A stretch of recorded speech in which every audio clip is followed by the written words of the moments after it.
Guys, 10 days ago, I posted a video reference a memo that the federal government had put out to law enforcement and first responders reference the Homeland terrorist attack, something that's been talked about for 18 months now, longer than I've even had social media, these accounts.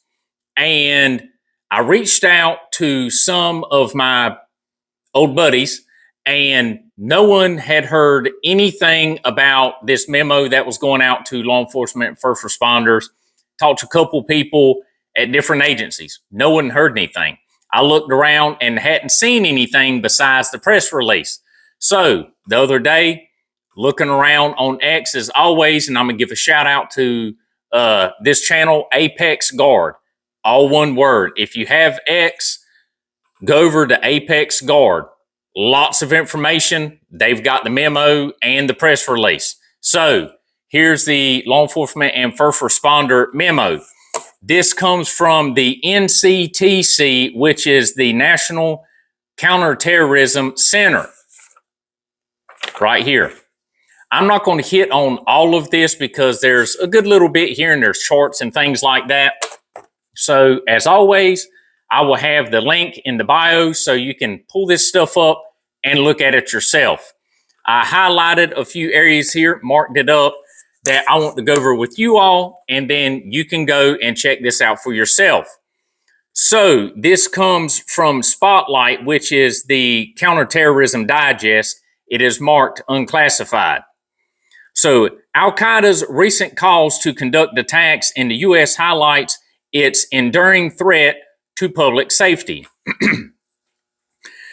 This spotlight was provided by the Joint CT Assessment Team, JCAP. JCAP's mission is to provide information sharing and enhance public safety for federal, state, local, tribal, and territorial and private sector partners. And then it says more information, contact them. So the scope of this product is intended to inform federal, state, local, tribal, and territorial governments, law enforcement, and first responders of al-Qa'ida's recent calls for attacks against the United States. Now, some people will say, oh, they've been calling for that forever. They have. It's increased, and like COMMANDELEVEN, Sarah Adams, and all them, Survival Report, they've all been putting this stuff out for like 18 months. I kind of shorted them a little bit in a couple videos back. It's actually been about 18 months since they talked about this, not a year. So I shorted them a few months. About 18 months the chatter's been happening. So al-Qa'ida's resurgence of calls for attacks in the homeland highlights its persistence and enduring threat to the country, U.S. officials, and public safety.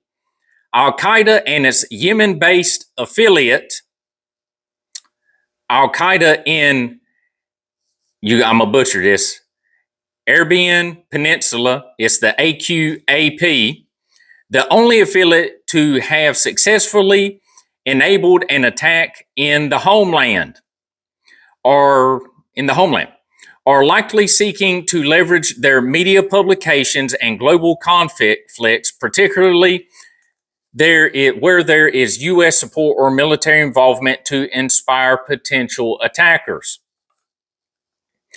Let's see here. In mid-July 2025, AQAP, and we'll use the abbreviations, released its 10th edition of its English language Inspire Guide. So Inspire is a publication that these jackwagons here, these terrorists, they have.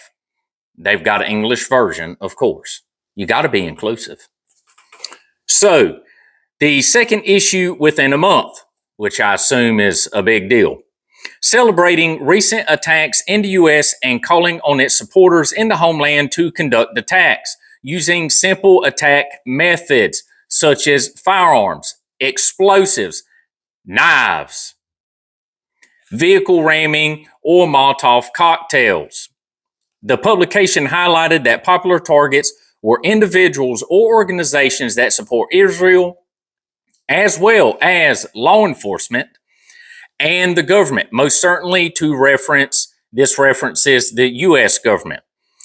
And that the largest, I underline this, the largest protest, and that large protest or civil disobedience could be good opportunities to commit acts of terrorism. So large protest or civil disobedience could be good opportunities to commit an act of terror.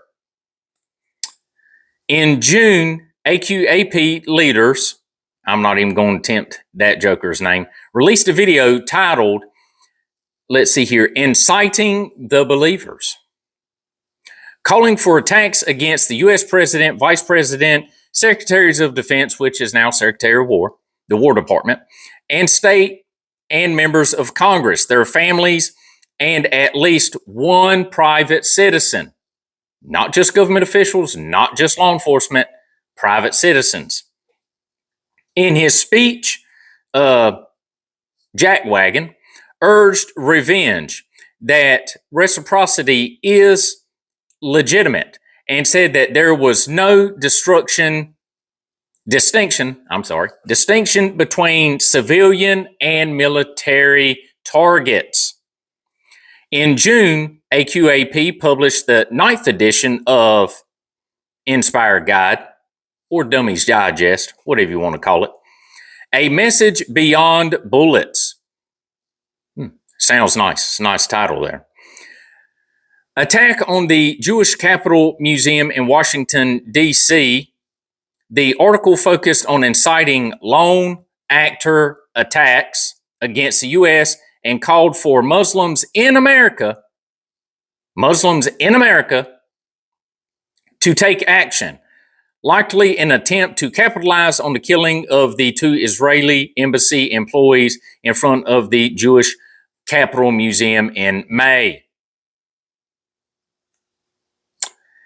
Many of the suggested target themes in recent al-Qa'ida threats are consistent with the group's post-9/11 attack plots in the homeland, which focus on aviation, symbolic or economic targets, U.S. military or government employees and facilities, and the U.S. public. Since al-Qaeda's propaganda and media often revisit these themes, they may, they may indicate potential targets that authorities, first responders, and public safety officials should closely monitor.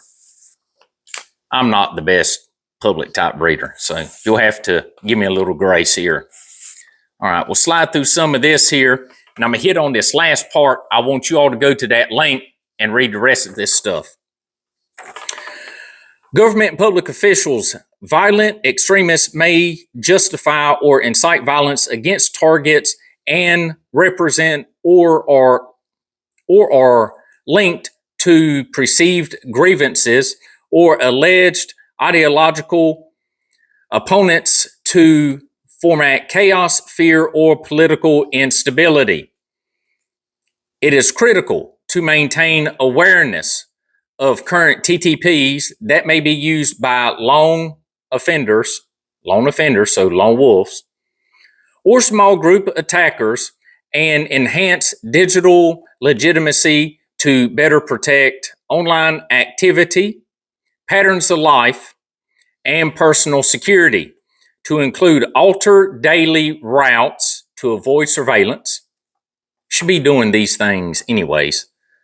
Don't always go home back and forth the same way. Try your best to go a different route, cut through a side street, that way you can see if someone's following you. Avoid posting or publicly sharing details about work-related activities, travel plans, schedules, or locations. Remove badges or other forms of identification when outside of work. Well, if you're a government employee working in some of these places, probably wouldn't be advertising anyway, so we got to use a little common sense here. It's kind of hard for the police officer because they're riding around in a marked car in a uniform, kind of stick out like a sore thumb. But I want you all to go over, there's a picture of it, go over to that link I'm going to have in the bio, pull this up, and read it for yourself. It looks like the government's finally starting to pay attention. Hopefully they can catch some of this stuff, but I feel like some of it might be a little too late. Also, real quick here, something else that just popped up about 45 minutes ago, again on X. If you have that, go over to Mission First on X. Really good information. Hamas attack targeting Jews and Israelis thwarted in Germany. Looks like they've arrested two German citizens and one Lebanese born. Looks like they had AK-47s and pistols. The arrest occurred yesterday in Berlin just prior to the Yom Kippur holiday, which begins today at sunset. These jackwagons are everywhere. Pay attention, utilize situational awareness, have a plan, be prepared. Whenever I put out this information, I'm not just trying to waste my time here. I want you all to go over it. Don't take my word for it. That's why I put links for this stuff. Go over, take a couple minutes, look it over, print it, things like that, hand it out to law enforcement officers that you may know, because they probably hadn't seen it because it's not getting distributed the way it's supposed to. But it's not fear porn, anything like that. I just want you all to be aware of what's going on, to pay attention, and to be safe. But with that, you all stay safe. Have a great day. And Minuteman is out.